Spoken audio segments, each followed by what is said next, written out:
Hello guys, good morning. So today is Saturday. So ayan, madilim pa. Lalabas na ako guys. Tayo na nga, nagbubukas na si Madir.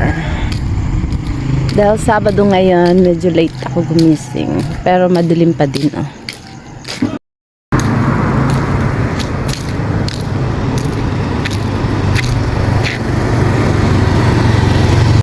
So yun na nga, this is ganap nga kahapon Sabado ng umaga. Ayan, dahil weekend, late na nga ako gumising dyan. Mga alas 5:30 na yata yan guys. Pero napakadilim pa ng paligid kasi nga parang uulan.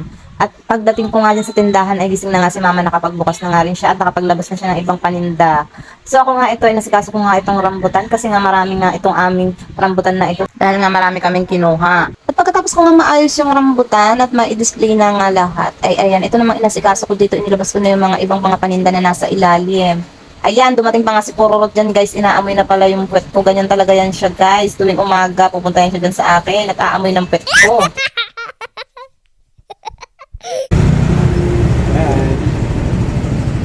Hello, good morning. Good morning guys. Sabi mo good morning guys. Guys, sabi mo guys. Good morning guys. Ate, may pasok ka pa baba? Wala! At ayun na nga guys, nakasanayan na talaga niya ni Pururot na tuwing umaga pupunta nga siya dito sa tindahan, mga aasar yan sa akin guys. Pag hindi ko yan siya binigyan ng piso, ay aamoyin yung pet ko at sasabihin niyang mabaho. Tapos magtatanong yan siya kung may pasok yung mga bata. O diba? Akala mo naman talaga ay tunay.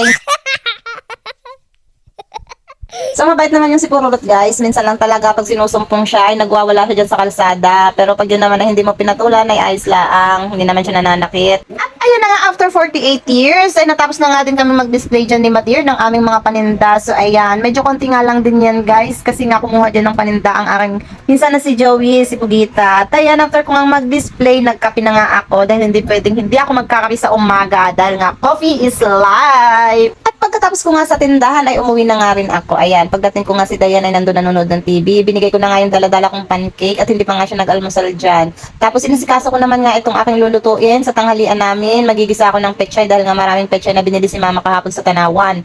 Gigisahin ko nga lang yan, lalagyan ko ng giniling. At ayan, ginayat ko na nga rin yung mga rekado, bawang sibuyas. So at magtutorta nga din pala ako dyan ng dulong guys. Ayan, ginayat-gayat ko na nga rin ng ganyan kaliliit. Hinihiwalay ko nga yung kanyang tangkay dun sa kanyang dahon. Dahil nga uunahin kong igigisa dyan yung kanyang tangkay dahil nga mas matigas. At nung magayat ko na nga dyan yung pechay at saka yung mga rekado ay nagsaing nga muna ako dahil wala pa pala kaming sinaing. Tapos itinaob ko nga muna itong mga plato na nahugasan na at mga baso. Tapos ayan na nga yung aking mga lulutuin. Ayan, meron nga palang dulong dyan guys, aking tutortahin yan.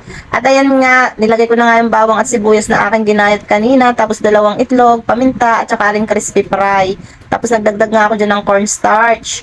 Hindi na nga ako naglagay dyan ng magic syrup guys kasi nga maalat na nga yung crispy fry. Tapos ayan, hinalo-halo ko lang siya hanggang sa maging ganyan na siya guys o na malapot-lapot na para hindi siya basag pag niluto or prinito.